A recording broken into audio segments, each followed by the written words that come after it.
ओडिशार परंपरा आध्यात्मिकता और लोक जीवन एक अविच्छिन्न अंश पणा संक्रांति। केवल यह एक पर्व नुहे, यह हेउछि ओडिया जीवनर नुआ प्रभात।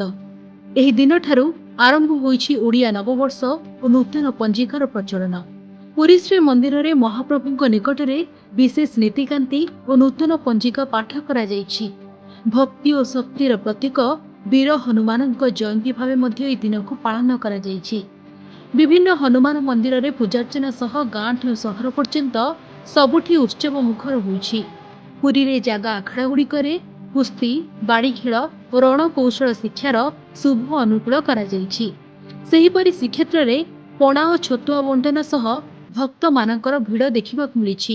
एही दिन रे वसुंधरा ठेकी बांधिबार परंपरा रही, जेउठी तुलसी चौर मूले धीरे धीरे पानी किंबा पणा पड़ी थाए, जहाँ पृथ्वी को शीतलता देवार प्रतीक।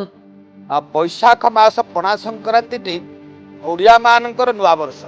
भगवान श्री जगन्नाथ महाप्रभुंकर विशेष भाव में आज्ञामाल प्राप्ति ही हनुमान दक्षिण घर बाहरी था एवं चारि द्वार हनुमान जो अच्छा पूर्व द्वार फत हनुमान एवं होती जहाँकि उत्तर द्वार तपस्वी हनुमान, दक्षिण द्वार बारभाई हनुमान एवं होती पश्चिम द्वार कानपाता हनुमान इत्यादि ये चारि हनुमान को मध्य आज्ञामाल प्रभुंकर प्राप्ति हुए।